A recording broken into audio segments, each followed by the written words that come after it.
Uma nova mentalidade. Desde o começo, o alvo de Jesus era estabelecer uma nova mentalidade celestial naqueles homens, seus discípulos, para tornar cada um deles em multiplicadores do reino de Deus na terra. João 17, 15 a 16, Jesus afirma: "Não peço que os tire do mundo, e sim que os guarde do mal. Eles não são do mundo, como também eu não sou." Se não eram deste mundo, não poderiam ter pensamentos e atitudes mundanas. Esta transformação de mentalidade e de identidade talvez seja o maior desafio do discipulado cristão. Mentes velhas não recebem novos padrões, por isso o verdadeiro discipulado só é possível a partir de uma experiência sobrenatural chamada novo nascimento. Essa é a tarefa mais desgastante de um mentor espiritual, ou seja, de um discipulador. Ninguém conseguirá manter uma nova atitude sem primeiro se assumir como uma nova pessoa.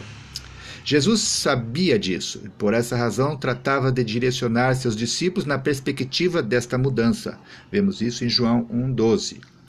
O fazedor de discípulos precisa ajudar quem o segue a desfrutar do privilégio da segurança de ser um filho de Deus.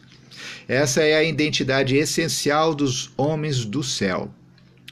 O bom líder nunca se propõe a ser um intermediário, mas um facilitador, para que seus discípulos desenvolvam um relacionamento abundante e direto com Deus. Por que esse assunto é tão importante no discipulado?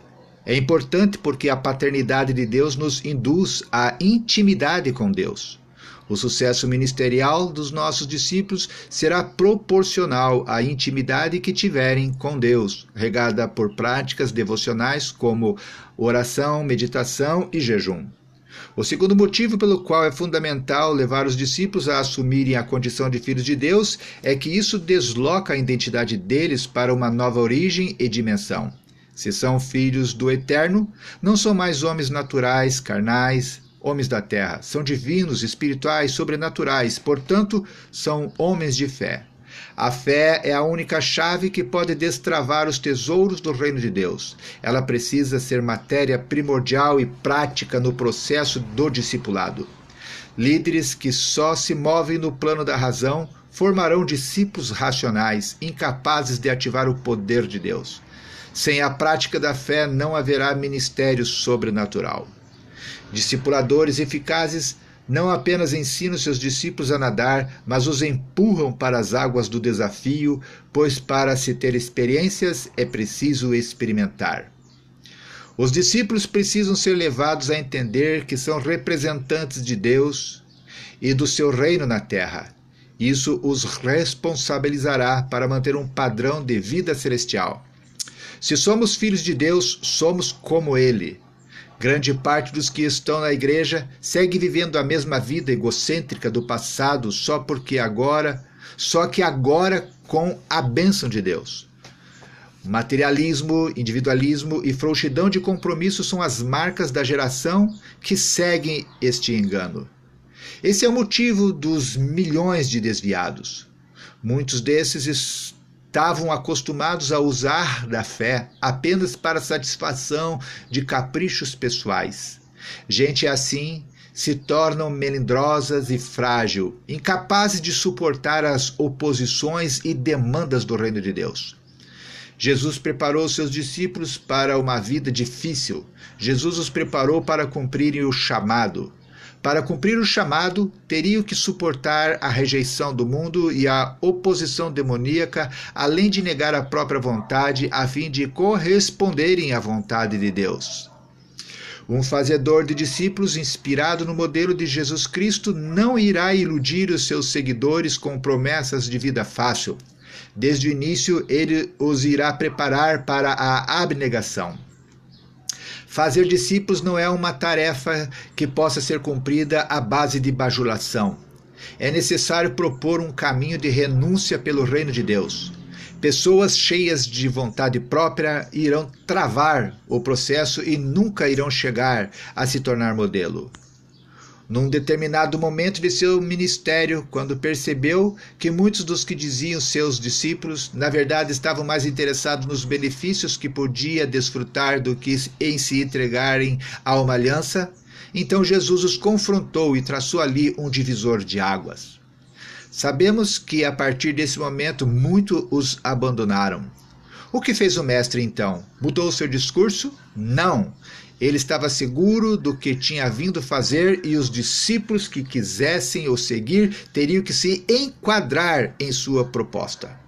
Não é raro que pessoas empaquem no meio do caminho. O bom fazedor de discípulos não desistirá delas facilmente, mas também saberá o momento de definir as coisas e, eventualmente, substituir peças para que o grupo de discípulos alcance o seu propósito. Assim como Jesus Cristo fez, você também está formando um grupo de discípulos. 3 discípulos filhos, em média, e 9 discípulos netos, em média. Esses números não são relativos, ou seja, esses números são apenas uma sugestão. Mas é preciso deixar claro que tanto os discípulos filhos, ou seja, sua primeira geração de discípulos, quanto os seus discípulos netos, ou seja, sua segunda geração de discípulos, fazem parte do seu time de discípulos, ou seja, primeira e segunda geração fazem parte do teu time. Portanto, você não terá apenas 3 discípulos, mas 12 discípulos. Você se reunirá individualmente a cada 15 dias com cada um dos 3 discípulos de primeira geração, e a cada 2 meses você fará uma reunião com todos os seus discípulos. Seus discípulos de primeira geração e da segunda geração, ou seja, seus discípulos filhos e netos. Muitas dessas reuniões com as 2 gerações terão como objetivo a realização de estratégias evangelizadoras. Uma equipe de discípulos não é uma confraria, ou seja, um grupo para confraternização e comunhão. Uma equipe de discípulos não é um grupo de amigos que permanece juntos sem propósito, mas um grupo de treinamento e um grupo de ministério. Quem não se enquadra nesse processo deve dar lugar para outros. Fazer discípulos, portanto, é preparar homens para viverem a vida de Deus na terra, servindo as pessoas e manifestando o poder da graça. Isso é impossível, a não ser que se leve avante a proposta de andar neste mundo como alguém que a ele não pertence mais. Vou repetir aqui essa última frase. Isso é impossível a não ser que se leve avante a proposta de andar neste mundo como alguém que a ele não pertence mais, ou seja, a esse mundo não pertence mais. Vou reler mais uma vez esse parágrafo.